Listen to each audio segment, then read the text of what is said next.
I'm here with ex-Republican County Clerk Russ Towers.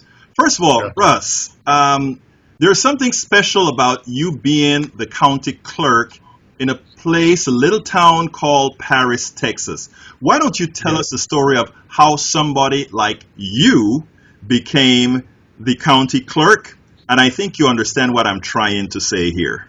Yes, I moved back to Paris, Texas, Lamar County in 2007 to be near my parents, and I was hired by the then county clerk, Kathy Marlowe, who is also a very close friend of mine, to work in her office, working elections and voter registration. After I had worked there for a year, the Office of Elections Administrator was created, and I was appointed to lead that office, and I did up until March 23rd. March 31st.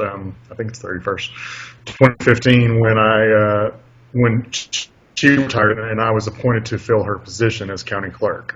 So that's how I wound up in back in Paris, Texas, and in the county and the county clerk's office. Now, what was so special about Russ being the county clerk in a very conservative East Texas town? What was special about it? Well, I think the reason why I was appointed to fill her position, one, was because of my experience as working in the county clerk's office, two, as the elections administrator, and three, because of my tenure with the county and the relationships that I had built with, one, the voters, and two, all of the elected officials in the county and officials in municipalities and school districts and junior colleges and other places too. Now, when you got the position, or when you were appointed to the position, were they aware of your, should I say? They were aware of my sexuality, yes. Okay. And did you find it surprising that that didn't matter to the person who appointed you, given that you were, in fact, in Paris, Texas?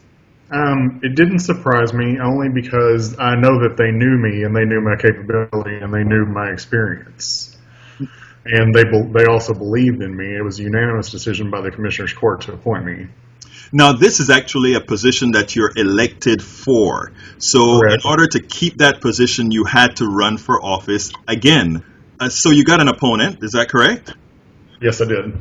You lost to that opponent yesterday, is that correct? Yes, I did. You're correct. But it was a very slim loss. It was a very slim loss. I lost by 185 votes. Now, how did that make you feel? Well, it was stunning. It was a little bit surprising. I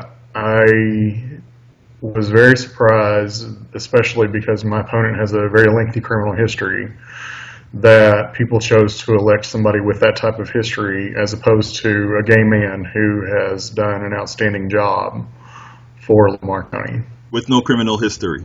With no criminal history. Did you try to let it be known that this woman had a criminal record? I did not let that out myself. I allowed the media to put that information out there. Did the media ever do that? Not local media, no. Did anybody bring to the attention of your local newspapers, your local media outlets, that this person had a criminal record, that this person wrote a whole lot of hot checks, that this person, in effect, by definition, would be considered a thief? Yes. It was brought to the attention of the publisher of the Paris News, and he chose not to report on it. Did anybody confront him before the election about not running this story? Not to my knowledge, and I did not confront him about it, although I did make him aware of it. Did they report on your sexuality, I guess is a simple question. No, they never reported on my sexuality. Of course, when the Supreme Court decision happened on June 26th, they published.